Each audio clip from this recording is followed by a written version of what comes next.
All right, let's go ahead. Superintendent Cindy Martin, can we please have order in the room? Thank you, President Beiser. We're going to continue the LCAP workshop today with LCAP Goal 4 after our brief break.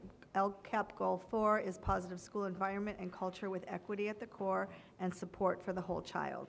In our first LCAP goal that we discussed this morning, closing the achievement gap with high expectations for all, we focused on the first A, and A squared, that means academics. But we know that academics does not happen without a deep sense of commitment to agency. And what does agency look like? And agency and academics going hand in hand. So we will be having our team presenting on that. But before that, we're going to begin with a CUSIN Award winner, Stephanie Brown from Montgomery Middle School, to present on how her school is engaging in positive school climates, positive school environments and culture with equity at the core.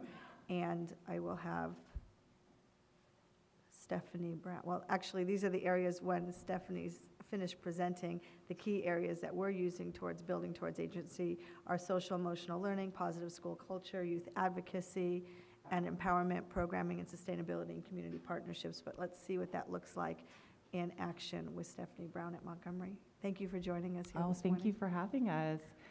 Good morning, everyone. My name is Stephanie Brown, the principal at Montgomery Middle Steam Magnet. Such an honor to be here today to talk about the work that we're doing around the goal of positive school environment, climate, and culture. So I get the distinct honor to greet our students at the gate every single morning, because students coming to the moment they step onto campus really symbolizes how we treat our students at our school.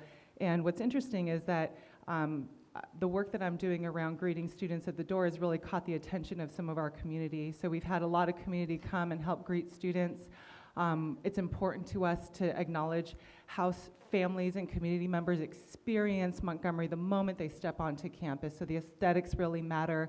We're doing a lot of great work with the support of Kimmy Lochtefeld and our PPO to make sure that our aesthetics is up to par the moment folks walk in, providing excellent customer service to all families and all children in the front office with the teachers, greeting the students at the door. Also, too, we really created a vision for how we want our students to experience our school, and it's about acknowledging the fact that all students' work is worthy of celebration. And I'll give you a short example of a mind shift that occurred among several of our teachers. We were doing a reflection after we had an exhibition, and the 8th grade team was looking at the students' reflections, and they weren't satisfied with the depth of reflection, and they asked the students with different questions to reflect on what that experience meant for them. And they were really emphasizing using creativity as a way of demonstrating their understanding about what they've been learning in their classes. And one of the teachers noticed that the students' work that was most creative were not the students that she expected. She was expecting her highest achieving students to be most creative, and they weren't. It was the students that were the lowest performing. And that really helped her see, wow, what is it that we do for kids that really help unlock their brilliance and genius and strengths and talents and work that really means the most to them as we create different opportunities for kids. And so I'm really proud of the work that we're leading around creating these opportunities. Some of the other work that we do, because we want students to be leaders of their own learning, is we ask students each semester to present a portfolio of their learning to their parents. And so we've definitely shifted away from this teacher-centric experience of meeting with families, having like parent teacher conferences to student-led conferences. This is work that I've done when I was formerly a special ed teacher, where I'd have my students with IEPs lead their own IEP meetings. And what happens is students are sharing their Lexile levels, they're sharing reflections towards where they are at in relation to learning targets. They're sharing artifacts and documents of standards that they're working on in their classroom. They're sharing reflections on areas that they need to grow. They're sharing their Thrively strength inventory and talking about the strengths that they know that they have, because we want to use those as levers for kids to really engage in school. And so I have parents coming to me in tears saying like, oh my gosh, what's going on? my child never talks to me about what they're learning at school, but when we set up the expectation that students are going to share their learning with their families, they rise to the occasion. And so that's been a really powerful shift in culture for our school, is getting kids to be the leaders of their learning. In addition to the shift that we've made in our traditional open house, which was very teacher-centric. Teachers used to be the ones that would primarily speak at open house. Now what our students are presenting is the work that they've been doing around their STEAM projects, and it has absolutely transformed the culture of our school. I'm very proud of that work. We do use restorative justice as a standard for practice. So when students are, when there's a conflict that occurs, if there's discipline that happens, it happens. But we always make sure that we circle back with our counseling and guidance so that those students have an opportunity to repair harm when harm was done. We also have a campaign called the Be Nice. It's an anti-bullying campaign, and that helps with our culture of safety on school campus. We definitely want to encourage our students and give them the agency to use their voice to stand up when they see something that's happening that shouldn't be happening. And we encourage them to use the bully button on our website if necessary, if they don't feel comfortable going to an adult. And lastly, I'm really proud of the work, and I want to thank the FACE department. We have an excellent community assistant who has come and really has engaged with our families and helped increase our promotion rates for the students transitioning onto high school, leaving the 8th grade. There's been, let's see, so much great work, but I'm trying to stay focused on this school in particular. I think the last thing that I'll mention is the impact in what I'm seeing with our families. At our last exhibition, our auditorium was full. And I think what's happening is parents, I think about sports games and how a lot of families show up when kids are going to be performing either for like a music festival or a concert or something of that sort. And it's like game day for kids during exhibition, and those families show up because they know that their kids are going to be presenting their work, and that has really been transformative to see so many families back on campus wanting to see their students perform per se, but really share the learning that they're doing at school. And I've seen a significant increase in our parent participation because of that. Thank you. Thank you, Stephanie. I think that we could start a Be Nice campaign for the whole district, city. That would be nice. State, country, Well, we wear shirts. So unfortunately, my opening slide got omitted, but there was a photo of our student ambassadors in their Be Nice t-shirts, and there was a photo of our community that helps and welcomes students to school on Friday. But we have shirts that we give to students that are our ambassadors for the campaign. Well, it starts with you as you greet your students each day. You've set the tone, and the climate and the culture begins with you as the leader, and then you've clearly put in place practices that allow students to own that, and that emanates throughout the whole school, the adults and the children, and I know that goes back home, and then it goes into the community, and that's truly a really stellar example of what it means to create that kind of climate that allows for student agency and voice to be at the center of the powerful academics that I know you're also leading in the classroom, and we could give you a whole day to present on that as well. So we're glad to have just a sliver of the fine work that you're doing at your school, and it's going well beyond your school into the whole community. We've heard great things, so appreciate your own sense of agency and voice and your leadership that you've brought to the community.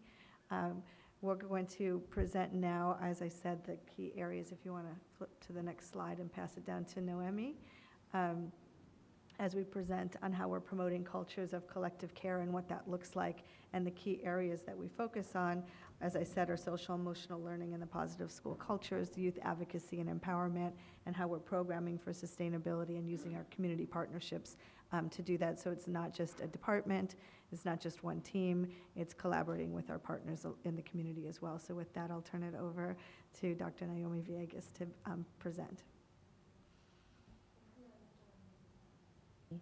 We appreciate the invitation to be here today and thank our community members and our Board of Education, our division of our superintendent, and of course our schools. We continue to be inspired by you, Jennifer, and the work that you do. So I just want to echo Stephanie, and the work that you're doing, and I continue to echo what you said. We really need to look into what's working and then expand it to a district-wider campaign. So I'll take one of the things that you said to start our presentation. Stephanie spoke about unlocking children's brilliance. And I think that when we think about promoting a culture of care or promoting cultures of care, it really becomes about our students and promoting their brilliance. So throughout the presentation today, my dear colleagues here and I will try to give you more information about what we mean by agency, how we are planning to sustain programming for agency, and also how we are doing this work with a lot of people. We can't do it alone with one department. It really has to be a connected, interconnected version of what academics and agency need to be together in A square. So what do we mean by agency? By agency, we mean the integration of social emotional learning competencies along with behavioral supports our students need to thrive and to achieve. We mean building agency is about knowing students' strengths, understanding their interests, understanding their values, getting to know who they are, how they learn, how to better connect with them through the various opportunities throughout the day. Agency is also about building educational spaces that are worthy of the diverse needs of our students, and you will hear some examples today about that diversity, and also respond to their needs so that they can continue to be inspired, connected, and continue to grow as the individuals they are through a lens of very possibility lens. Monica spoke to us about this relationship between A square, and we really are working with, alongside our area superintendents and leaders, to try to bring A square together. So our first strategy, I'll be brief and tell you that we really want to figure out ways in which we can create sustainable pathways for the development of social emotional learning practices within our district. Social emotional learning is, and the competencies of social emotional learning, we've spoken about during many board meetings, but our district wants to make a concerted effort to really integrate social emotional learning within classrooms. So we're trying to figure out how to do that, and we're looking for opportunities with state and federal funds to try to see the intersections between mental health that we spoke about today, social emotional competencies, and restorative justice practices, because all of those things live together within the curriculum. Also, we want to continue and enhance district-wide campaigns on social emotional learning, so we will be picking on your lovely brain to help us and figure out how to best do that. We're also looking into what does it really mean to teach social emotional competencies within the classroom, and for us to work together as a collective group in those integration practices. We want to accomplish an integration that is not a superficial integration, but it really looks at building meaningful connections, continuing the amazing work our teachers do in the classrooms, and as this team and all of our community stakeholders enhancing that work. Also for the people that come to help the classroom, psychologists, counselors, nurses, other colleagues, classified staff, all of our classified colleagues that do so much in the playgrounds and within the school.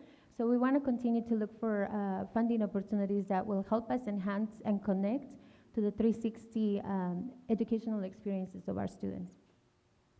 We want to strengthen SEL competencies, so to know where we are on that, we have to develop assessments. We have to know how to assess where we are on social emotional learning. So we're looking at the state and other national models to see what can we do to figure out where our students are and what are the competencies that they need to gain, more specifically through the CASO.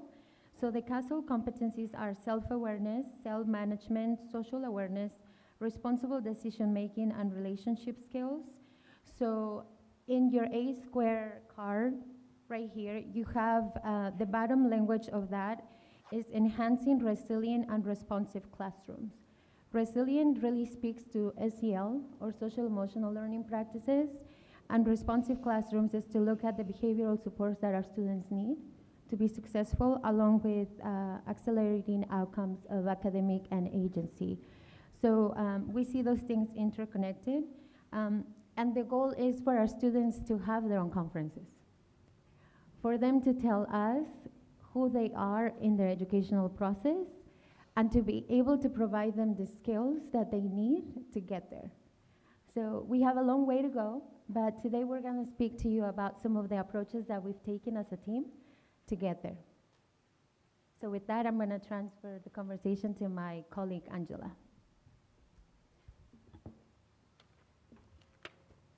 Good morning, everyone. My name is Angela Santos with Youth Advocacy. And so in order to build the critical social-emotional competencies that Noemi just talked about, as a district, we have to engage in a process to develop a positive school climate in all of our schools. And as you saw from Montgomery's presentation, a positive school climate is truly the foundation of our work, and it is the type of learning environment where all students can thrive. So we define school climate as a broad, multifaceted concept that involves many aspects of our students' educational experiences. So let's take a minute to just think about some of the many places in our schools where we must be intentional about promoting a positive school climate. You've already seen an example of the school entrance, and we know that classrooms are obvious spaces. What about the front office? Locker rooms, the counselor's office, gender-neutral restrooms, the nurse's office, and so on and so forth.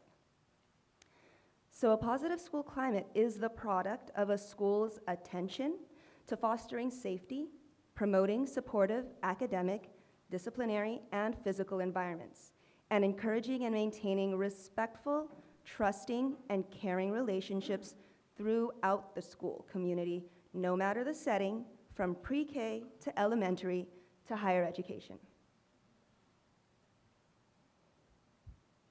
So our team is highlighting this strategy because it is so critically aligned to our goal of success for all students. Research has shown that a safe and inclusive school environment has a positive impact on student attendance, achievement, retention, and graduation rates. We as a district then must define a framework for school climate that can help educators to understand its complexities and identify key areas to focus on in their schools. In addition, we will continue to train school staff and build their capacity through the lens of prevention and early intervention, so that all of our youth receive the social and academic supports needed to be successful lifelong learners. We plan to use the data from Cal School surveys to guide our approach, as well as measure the impact of our work in the area of positive school climate. Now I'm going to share a few of this year's highlights from various departments around positive school climate that we will build upon in the following school year.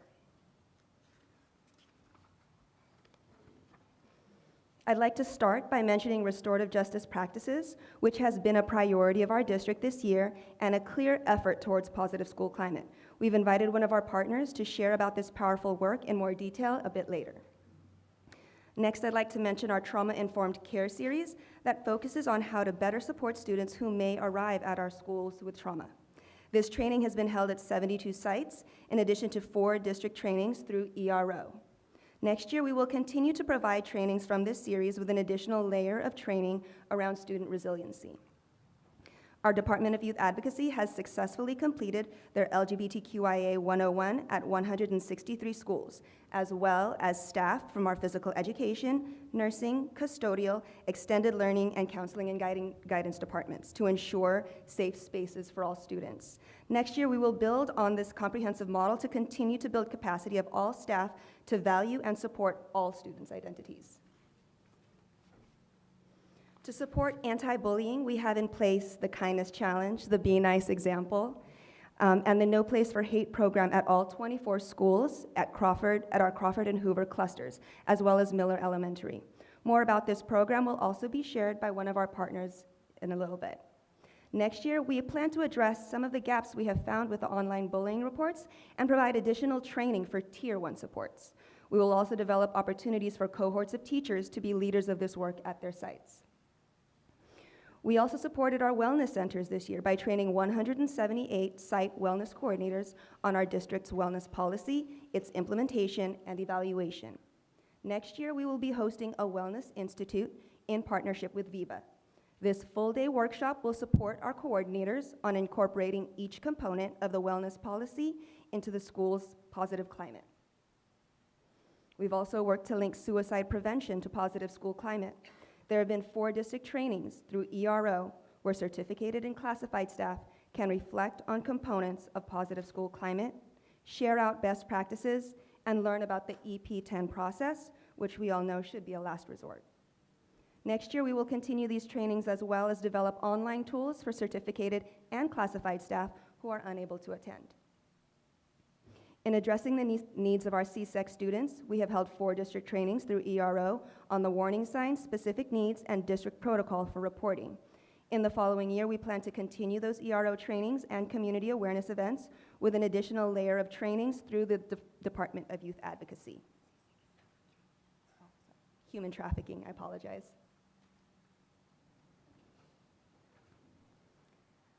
And finally, in December, we held an interdepartmental event highlighting positive school climate that brought in over 300 attendees and 75 community partners. With the collective efforts of this team and the focus we will all place on positive school climate, this fair is expected to grow in size and impact in 2018-19.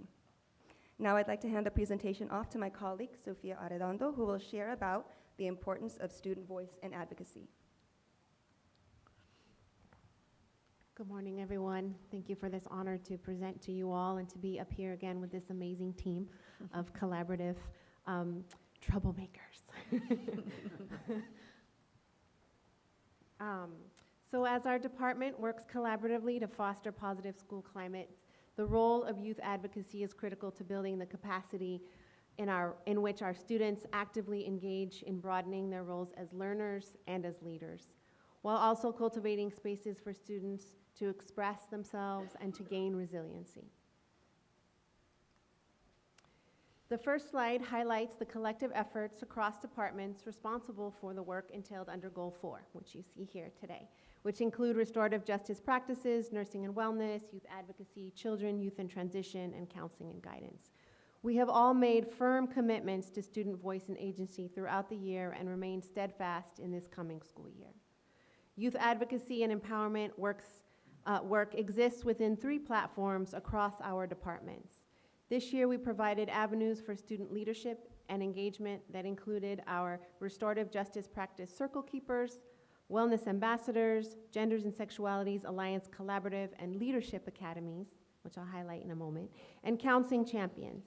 These student voice groups offer students a chance to meet and work with others to create solid foundations that foster connectedness and meaningful participation at their school sites across the district.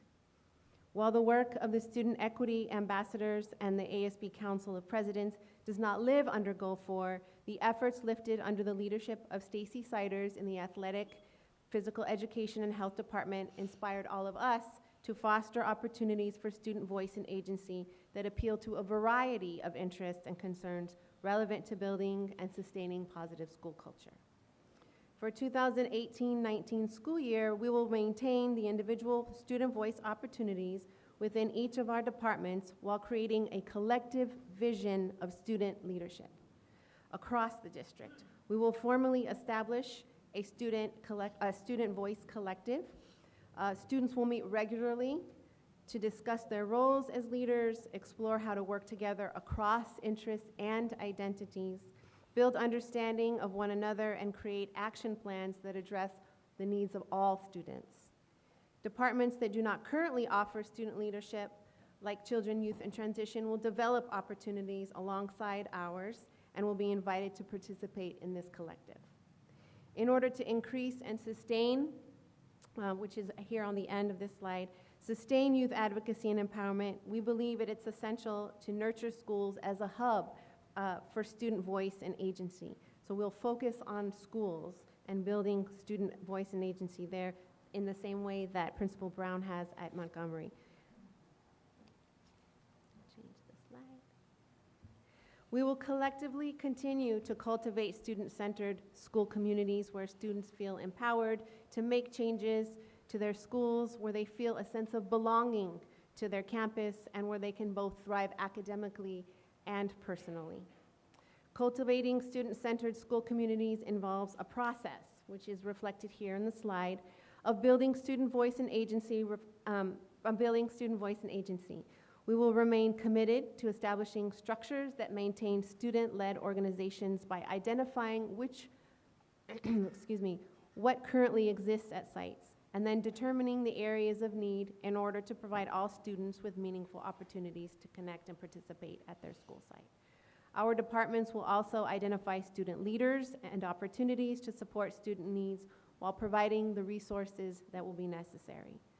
Informed by student voice and experience, we will provide sites with professional development, some of which you will hear later on in the presentation, and growth opportunities that drive student voice and agency toward positive school culture.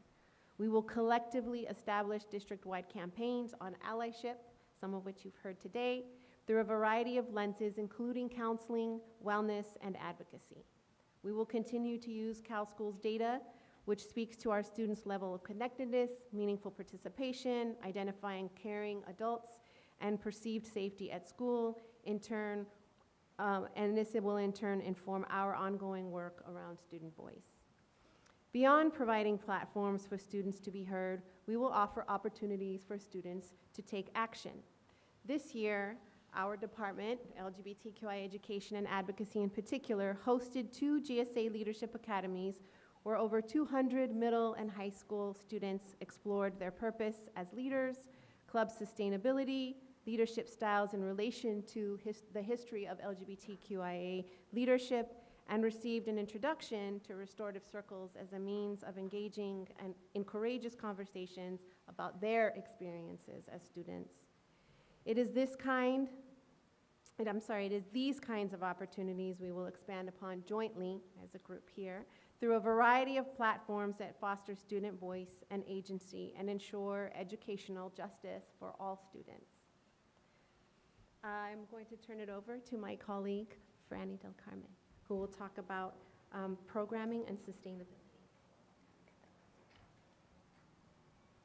Good morning, everyone.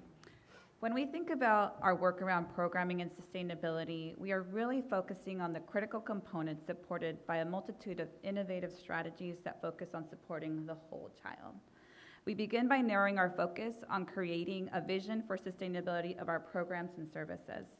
As we begin our work around the alignment of programs and services, we start strongly by focusing on building the capacity of all stakeholders, not only in the realm of identifying stakeholders' strengths, but more importantly, in exponentially growing their leadership abilities and capacity, our agency development, as shared by Sophia earlier.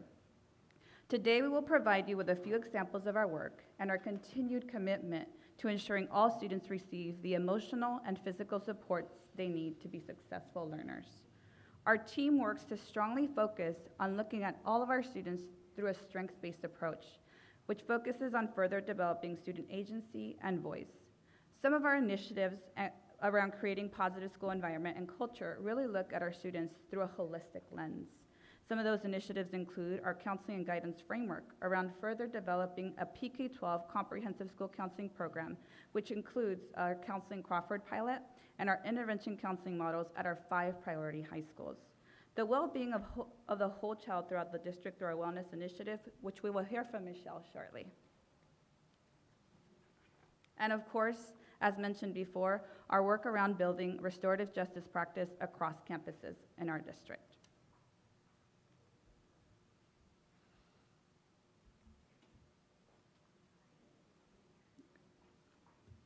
Our focus on aligning, sustaining, and growing agency extends beyond our students. We believe that at the core of creating a positive school culture is the importance of building agency across all stakeholders, which include our students, our families, our staff, and of course, our community members. The growth of a multitude of individuals further helps us grow the student agency exponentially and can support the students blossom in their academics, hence our A squared. Programming and sustainability really highlight the importance of continually promoting a continuum of positive growth. In our program and implementation and alignment of interdepartment initiatives, we've had the wonderful opportunity to work alongside each other on a multitude of initiatives that support student needs. Our LCAP Gold Team 4, has participated in the Integrated Multi-Tiered Systems of Support, IMTSS training, in our cohorts 1 and 2. And looking ahead for the 18-19 school year, we really want to focus on aligning our work through the IMTSS lens. IMTSS really creates an opportunity for us to understand our collective department's strength and further collaborate with each other to find entry points where we can collectively grow our student services and practices through behavior, attendance, and academics. In further developing our IMTSS framework, we begin to look at how we can further sustain the multi-tiered levels of support and services, and really focus in on the tiered model approach, which strongly focus on promoting early intervention and prevention, as mentioned before. One such example is our partnership with San Diego Youth Services, which currently implements the Here and Now Suicide Prevention and Early Intervention Program at multiple middle schools and high schools. The identification of these schools in the 17-18 school year focused on looking at the data that allowed us to see what schools were in need of the additional supports due to the number of at-risk or self-harm referrals. The Here and Now program's strong focus was on suicide prevention by educating our 7th through 12th grade youth site staff, families, on the risk factors of suicide at 13 different sites. The program helped reduce the stigma around asking for help. In addition, the Here and Now program seeks to shift social norms about the stigma attached to individuals who seek help for mental health services by being proactive. We plan to further expand this program opportunity to additional middle schools and high schools for the 18-19 school year. This year, we had the opportunity to create a mental health collaborative with multiple departments across our district. We were able to add additional mental health services and supports, including our work right now with Aide Angulo, who really focuses on discovering other alliances that we have with our partnerships. So, for example, McAllister, which is a teen recovery center that we hope to launch in the 18-19 school year at both Scripps Ranch and Mira Mesa High School. We really want to further the sustainability of our programs, and we understand the critical role all our partners play in being able to support all students, and we will hear about some of those programs shortly. It is key that we highlight that our partners continue to connect us with further grant development opportunities that can support mental health services. That's very important for us. Collective data is a critical aspect of our programming. It really speaks to the order in which we revise, review, and continually analyze our approach to supporting our students. Our LCAP Team 4 has really taken the time to view data from a multifaceted approach, from being able to dive into our students' social emotional needs through a comprehensive view. One such data dive included our Cal Schools data, which really focuses on hearing from a multitude of stakeholders, including our staff, students, and families. Additional programs that support our data points included our digital tools that help navigate the intricacies of academic monitoring, such as our online student profile system. We also had the Illuminate Early Warning System, which allowed us to view data in terms of attendance, behavior, and academics. This year, we had the pleasure of training our elementary Crawford counselors because the early warning system actually launched in April for our elementaries, so we are super excited about that. The final and most critical point for us, again, goes back to our Sustain the Trainer of Trainer models. One such example of these modules for building positive school cultures is our Trauma-Informed Care series, as mentioned by Angela. It is a 4-part continuum series that is delivered by multiple departments. We plan to further continue to develop our sites and build capacity across multiple stakeholders. Our counselors have had the opportunity to embark on a journey of evidence-based quarterly cycles that focus on further developing PK-12 comprehensive counseling guidance programs alongside all of our partners. We understand that it takes a village to raise a child, and we believe that the same of building our site team's capacity. One such example is our Restorative Justice practice model, who has partnered with the National Conflict Center for Resolution. The National Conflict Center of Resolution's mission statement really speaks to providing training, resources, and more importantly, managing conflicts with civility. Their mission is to resolve issues with the highest possible degree of civility and equitability to all parties involved. Now I'd like to introduce my colleague, Michelle Bell, who will take us through the example of programming and sustainability in our district's wellness. Good morning, everyone. The Wellness Policy and Framework for Wellness Agenda expands upon the requirements to offer a truly comprehensive, coordinated, whole school, whole child, whole community model with students at the core. The District Wellness Council is the governance body that provides equitable oversight of the wellness policy implementation throughout the district. The broad stakeholder representation from more than 10 district departments, 30+ community agency, our Council of PTAs, our Council of ASBs, employees, parents, and student groups.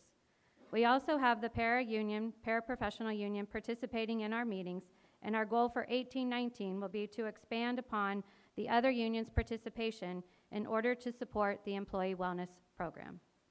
In this academic school year, the school site wellness committees had a total of 888 members.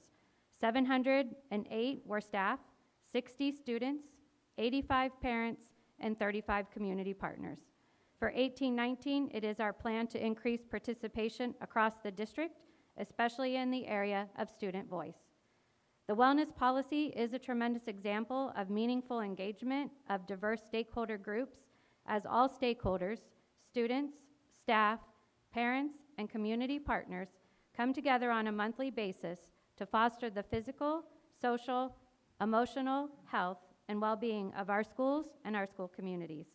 The wellness policy is part of the strategic plan being used to create innovative solutions in support of students, families, and staff well-being. We are in year 2 of the implementation of this policy, and as we look at site implementation, beginning in the 2018-19 school year, the San Diego Union School District Wellness Institute will offer increased professional learning opportunities for the 178 designated wellness leads from our schools to our central offices. To ensure equity, the Wellness Institute will provide site leads across the district with standardized information on opportunities for evidence-based programs, resources, and community partnerships, creating cohesion, structure, and equity for all. Our school site wellness programs, they take a look themselves at their own yearly assessments and identify best wellness strategies to meet the needs of their own school communities. The focus is on one strategy for students, one strategy for staff, and one strategy for the entire school community. There were 100 schools across the district this year that used the hands-only CPR kits to train 10,000 students. In 18-19, we will continue to expand our efforts with our partner, the American Heart Association. 30 elementary schools in total have implemented Impact, which is increased movement and physical activity during class time. 6 schools in 2017-18 impacted 15,000 students. In 18-19, the plan is to add more schools with expansion into our middle schools with grant funds through Kaiser and Target. Our Learn to Swim program has been in existence for 15 plus years. We had 8 schools this year participate from elementary, middle to high school. A total of 2,000 students received free swim lessons. Funding came from the PTAs and the Prevent Drowning Foundation of San Diego. This money will continue in 18-19 and a plan to increase the Learn to Swim program throughout the district. These are just a few of the student-focused wellness strategies taking place in our schools. As we look at employee wellness, this year the district's Employee Wellness Subcommittee has coordinated multiple opportunities for staff at our schools and our central offices to participate in fit activities, wellness education, health screening, educational classes, and one-to-one support with VIBA and our health insurance carriers. In 18-19, we will build upon these strategies and offerings, offering more targeted health campaigns based on lifestyle, risk reports, and wellness assessments. A few specific offerings for this year were yoga classes, cooking classes, stress reduction workshops, mindfulness classes, walking paths, and individual biometric health screenings with one-to-one coaching. Over 250 VIBA coordinated classes were offered to our employees throughout this school year. As we move into care coordination, we take a look at the tier 2 and 3 supports that will be offered to our students, which happen within our wellness centers, which offer supports, interventions, and social emotional competencies. This year, the 6 wellness centers had their soft opening, and since October, the wellness centers have had 5,000 student encounters. Many of the encounters were around mental health, LGBTQIA education and resources, healthy relationships, housing, suicide prevention, and stress reduction. In 18-19, the centers will build upon additional infrastructure, building student agency, and promoting 21st century skills, while working hand in hand with our site administrators and our district leadership team. The VIBA Resource Center is an actual physical place in Mission Valley that will open in full swing in 1819. The center will bring additional supports for employees most at risk for chronic disease. VIBA has committed to hosting our first Wellness Institute to help build meaningful collaboration between our employees, our health carriers, and our benefits. As we look to care coordination, the nurses are a huge part of the work that we do within the district. They have a direct impact on school climate as the health office is a space where our youth, our families, and our staff come for support around physical, social, emotional, and well-being. There are 20,000 plus students who have known health conditions in our district. 330,000 office visits have been recorded this year, and over 120,000 documented specialized healthcare procedures for our special education students have been done. Student health is a concern for all of us and a pillar in building upon a culture of care. As we look to agency, student voice is being prioritized at all levels of the district's wellness initiative, from our school site wellness committees to our district wellness councils to our wellness centers.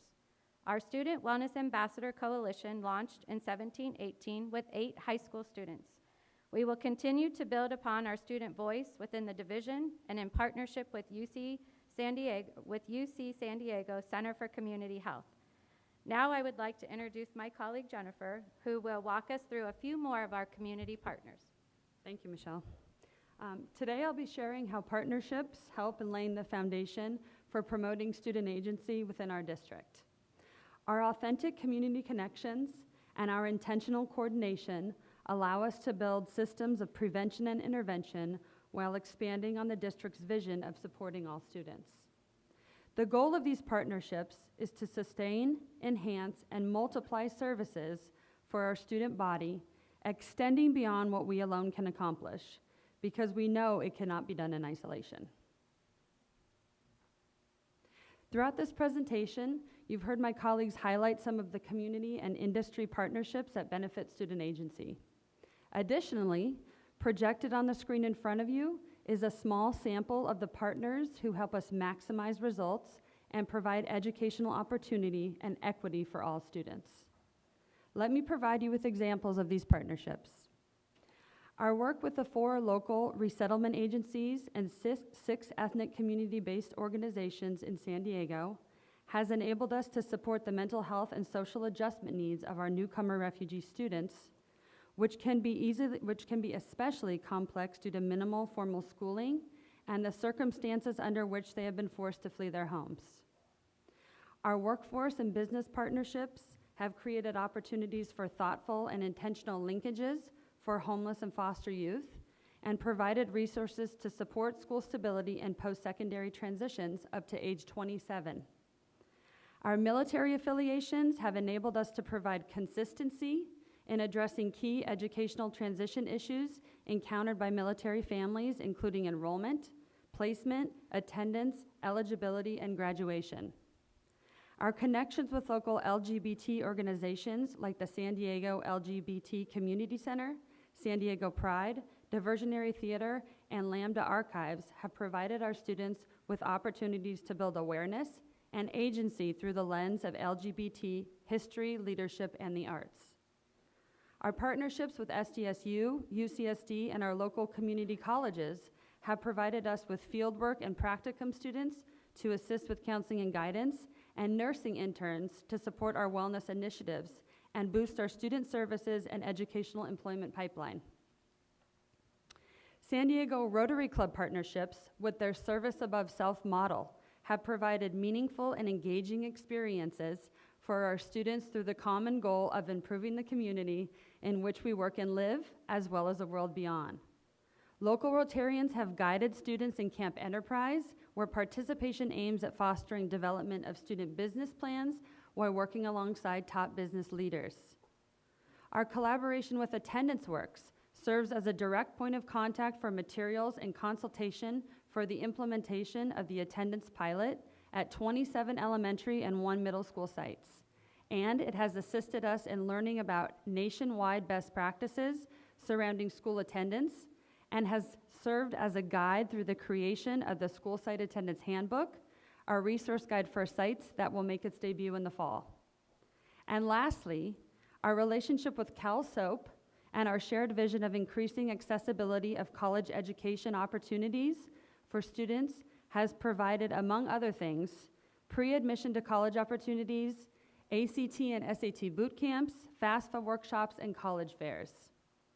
These examples just offer a snapshot of how in partnership we are growing our approach to students to support students by aligning, lifting, and enhancing opportunities through community and industry partnerships.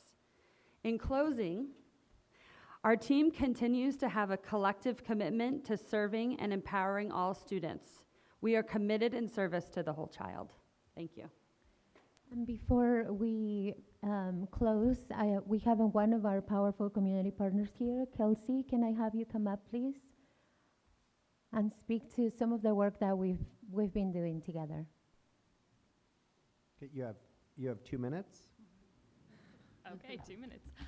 Good morning. My name is Kelsie Greenberg-Young. I'm the Assistant Education Director for the San Diego ADL. For those of you who don't know, ADL is an organization that works to create justice and fair treatment for all people, and it is my honor to do that with students. This year, we have been partnering with San Diego Unified in 2 clusters, Crawford and Hoover, to implement our No Place for Hate program. The No Place for Hate program is a framework, a school framework that is meant to create and maintain positive school climate through empowered students. So the implementation of the No Place for Hate framework this year came in a few steps. First, it meant for Hoover and Crawford, each Hoover and Crawford school, to select 30 student leaders to be trained in ADL's A World of Difference student leadership trainings. They would take 1, 2, or 3 days to dive deep into examining and understanding issues of bias, bullying, and how they can challenge that at their schools and create a culture of allyship. From there, the school was to implement a survey to other students, asking them what issues needed to be tackled and what concepts needed to be doubled down on so we could truly hear student voices before proceeding. From there, those student committees were supported by counseling and guidance, specifically our hardworking counselors, to create No Place for Hate activities for every student on their campus. Now, that meant that those students were to create an activity either by working with me and creating something brand new, or choosing something that already existed through ADL's resources that would use active learning to create allies in all students. So that meant that every student was working on an activity that involved discussion, reflection, and action on topics of promoting diversity and respect for diversity, inclusivity, challenging bias and bullying, and creating a school of allies. Although it is Hoover and Crawford clusters will not necessarily go through the training again in the 2018 and 2019 school year, the student leaders that already exist have been set up with a framework with the support of counseling and guidance and the counselors to bring in new student leaders that will continue this work next year. We also plan to onboard 2 new clusters into this program with that student training so that we can continue to make sure that all San Diego Unified schools eventually are committed to making sure that every student can thrive and that students of all identities are respected and that San Diego Unified is truly no place for hate. That concludes our presentation. Thank you.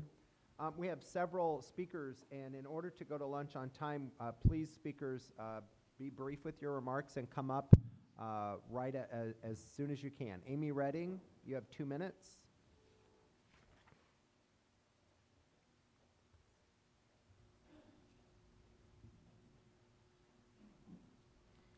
Amy Redding, chair of the Kearney Cluster of Schools, from results from our May meeting.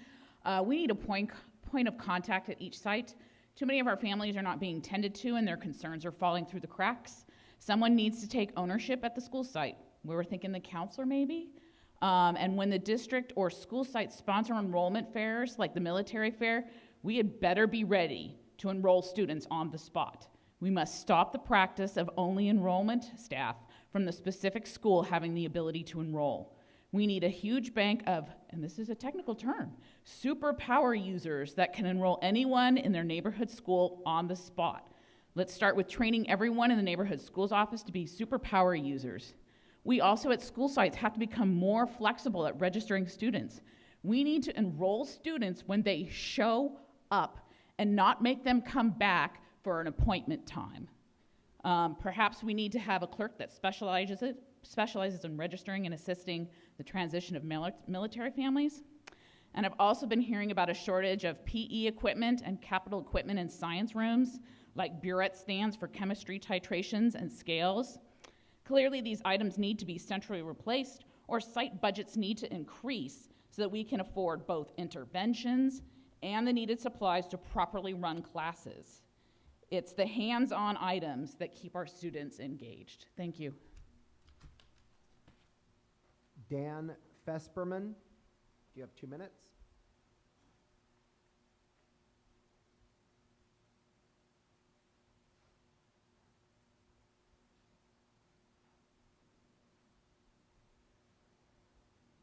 Good morning. As he mentioned, my name is Dan Fesperman. I'm with Community Health Improvement Partners, and I serve as the director of the San Diego County Childhood Obesity Initiative, a multi-sector collaborative with the mission to reduce and prevent childhood obesity throughout the county. The initiative is made up of nearly 200 partners, including major health systems, academic institutions, and many other local organizations. I really wanted to speak in support of the district's wellness initiative and commend San Diego Unified School District on the steps you have already taken to improve student health through your wellness initiative, as research has continually shown that a child's physical wellness is directly correlated to student achievement, and also perhaps even more importantly, their emotional well-being, as obesity in particular is related to anxiety, depression, low self-esteem, as well as a lower self-reported quality of life, as well as exposing children to bullying and stigma. Keeping this in mind, I would just really like to urge you to increase support for wellness in the LCAP, and I appreciate your time. Thank you.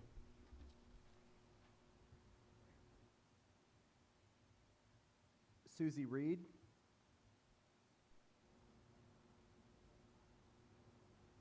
And then following Susie, Dan.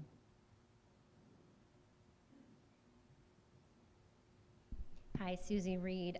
Just a few things I wanted to echo Amy as far as a couple of things that she had said, so I'm not going to repeat that. But as far as positive school culture and healthy climate, the schools are still not getting cleaned as often as they could be, and I know the janitorial staff has come to the board meetings and mentioned to you as far as cuts for janitorial and building site supervisors. Also professional development for our building site supervisors, and some of the changes that they have to be adaptive to as far as every single year. The other is as far as one of the metrics for this particular goal is also the parent survey.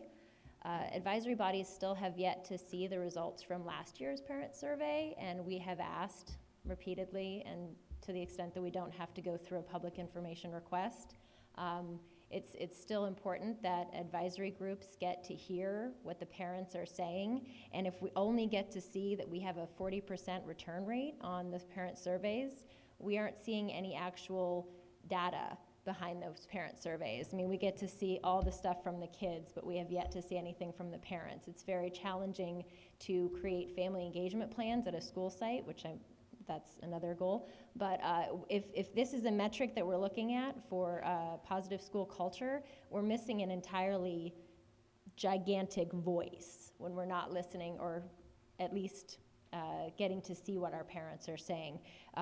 Parents make up a large portion of that positive school climate with volunteers in the community, and also just, with their presence. So they know a lot, and they're the boots on the ground, and I think we need to hear them. Thank you for your comments. Dan?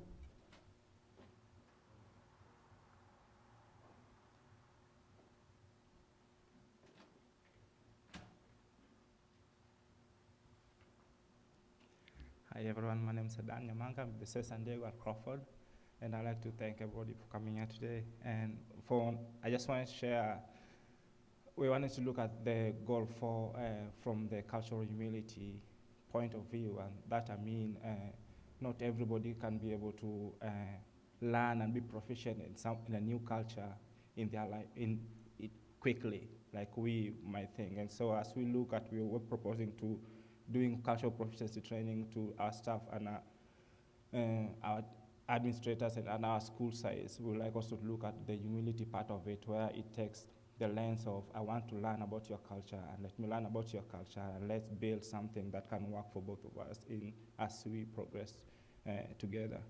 And also, I would like to also to propose that we form a community working group so that to support our administrators and our students and our parents within the community. Because in our community from Crawford and Hoover, when you talk about a parent, you don't talk about an individual person, you talk about the whole community. And when you talk about the whole community and you reach out to only one parent, they go back to their own community to ask the same question. I received a phone call from the district or from the school asking me to do 1, 2, and 3. And so let's bring back the community language in the LCAP, because that one has been missing in the next LCAP. So I'd like to bring that part of the community, because we don't talk as individuals, talk as a community. Most of us from urban class, we come from communal backgrounds. And so when you talk about a child, you're not talking about from that only family, you talk about the whole community. And so I would like to propose to form a working group so that we can both do through the lens of cultural humility to understand each other and support our kids and support our parents, support our teachers, and support our administrators as to make the schools better for them. And also, we'll generally like to agree with the goal 4. Thank you for your comments. Thank you. Joanne Martin.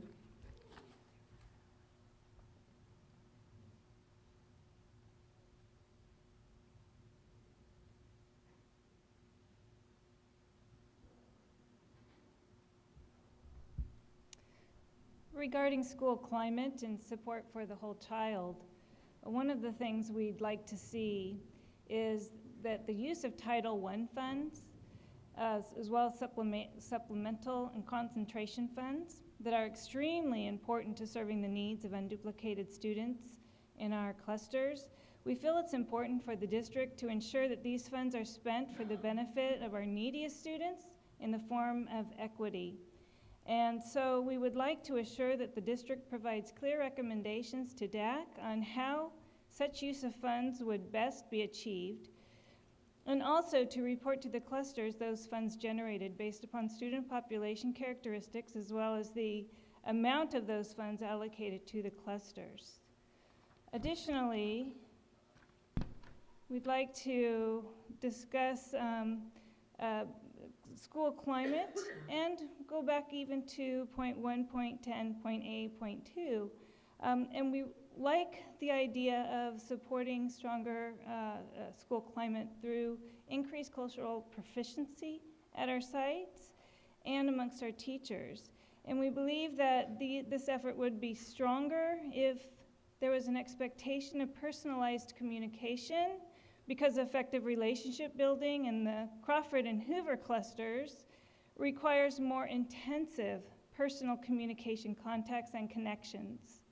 Personalized and direct connections in the long run save time, build relationships, and get better results when compared to the many other more technical methods that could be used in many other communities.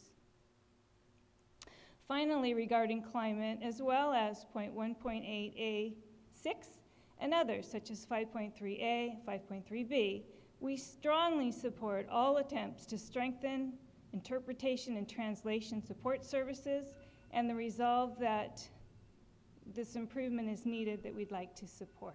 Thank you for your comments. You're welcome. I have Katie Potts. Did you want to speak on this? Okay, thank you, ma'am. You have 2 minutes.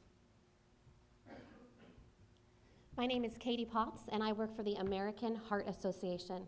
And we're proud to partner with San Diego Unified towards the achievement of LCAP Goal 4. Through our youth programs, we're able to bring AHA staff and resources to each school site and work hands-on to create a positive school environment through collaboration with your wellness councils and physical education instructors. Our AHA programs give student leadership opportunities and community service opportunities. We work with the San Diego Unified staff to educate and thereby empower students to make healthy choices and give them a sense of pride for their efforts through a system of recognition. The AHA supports San Diego Unified in creating a culture of health. We believe in health equity for all, which means we meet with school sites to understand the individual needs of school communities, their families, and their students, to understand their school culture and provide support and materials for those unique populations. For maximum results, we try to reach people where they're at and with tools and support they need to live their healthiest life. We work with principals and school wellness communities to address the health of the whole child through programs like Jump Rope for Heart, Hoops for Heart, Heart Art, Cooking with Heart, Teaching Gardens, and NFL Play 60.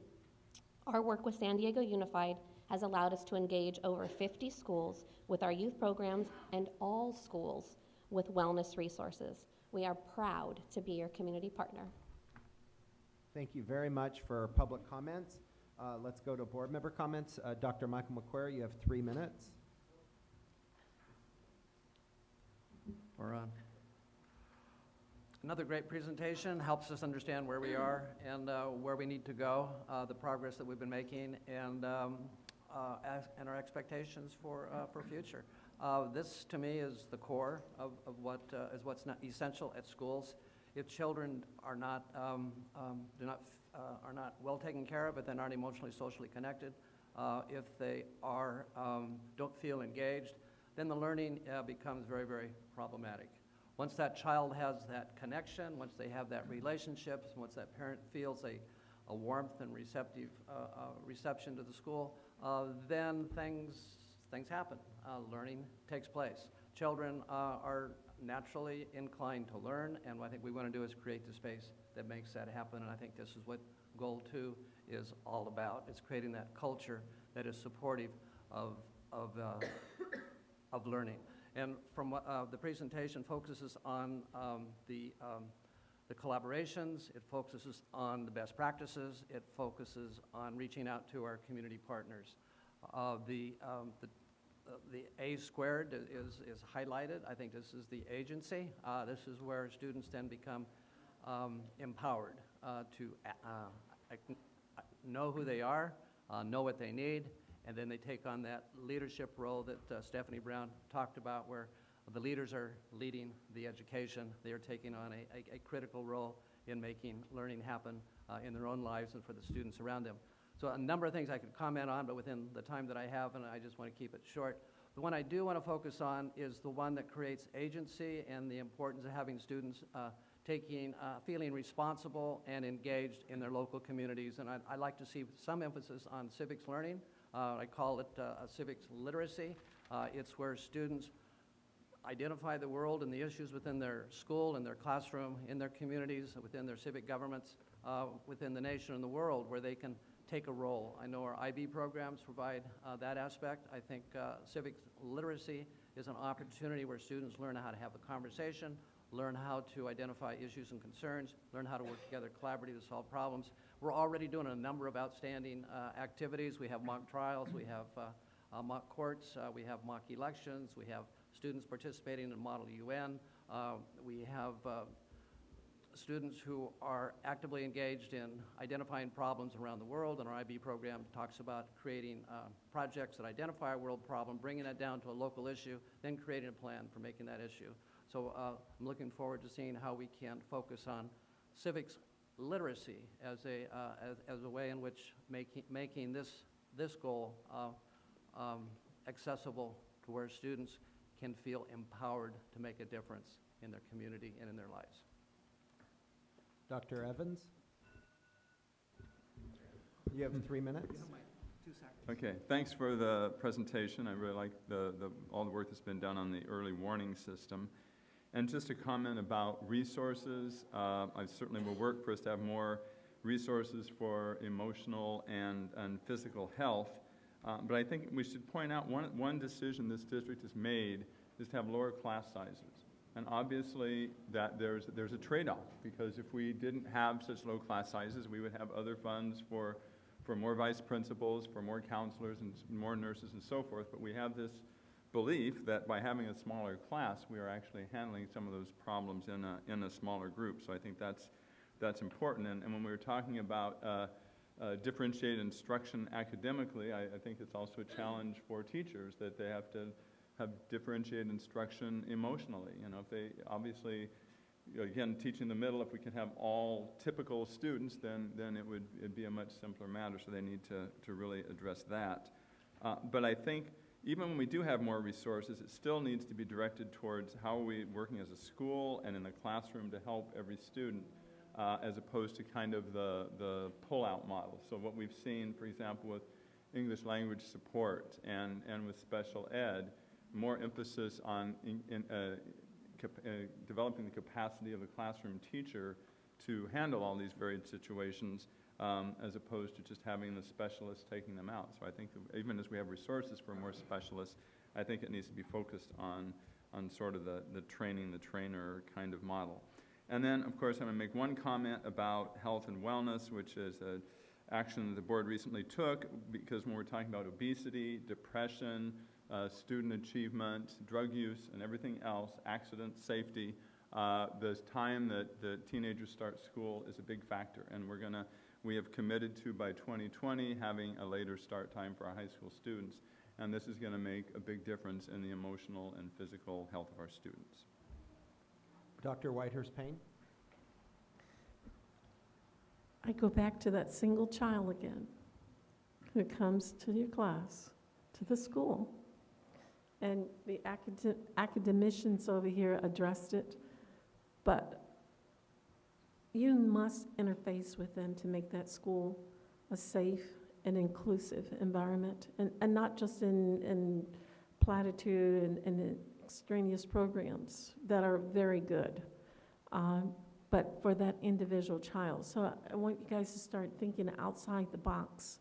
The programs that you are offering are necessary and essential, but let's now start thinking on an individual basis, because that one child can impact the entire school and turn the positive climate that we're talking about around. And that child may have valid issues as well as everybody else, and to the general public who only sees that one child. We've got to be able to find ways to address that child's needs also. I commend Stephanie Brown, and I must say that I think she was one of my students at one time. Did she leave? Yes, I think she was one of my students at one time, but I really like the idea of the student assuming that responsibility. At Cal State San Marcos, that was one of the big things. In IEPs, et cetera, students led the IEPs, regardless to their grade level. The teachers worked with them so that they could present to the parents, and they were a part of that process. The parents are saying that we're not including them and we're not meeting the needs, but if we can explain it to the level of the child, and the child can then make a presentation in that IEP session, then we know we have some buy-in from both the parent and the child. So I hope that's a model that we're really working quickly to implement. We talked about the safe and inclusive environment. Safety is not only safe in the classroom, but safe in the school. And hopefully you're doing something to address the students' feelings that they're not safe and how can they study.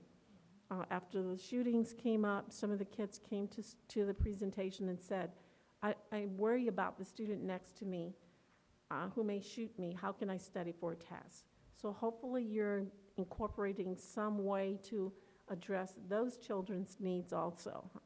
And we're working collaboratively with other colleagues in our district to try to bridge those gaps that you're speaking to. I know you are, but I just want to keep it on the forefront of your minds. Thank you.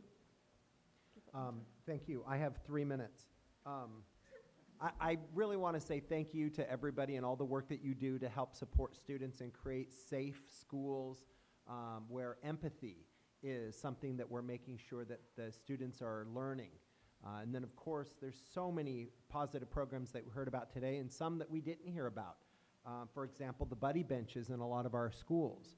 That is phenomenal because that one child that Dr. Whitehurst-Payne was just talking about, that one lost, lonely child with no friends can go sit on that buddy bench, and other kids that are leaders can go and befriend them. And that can change somebody's life forever.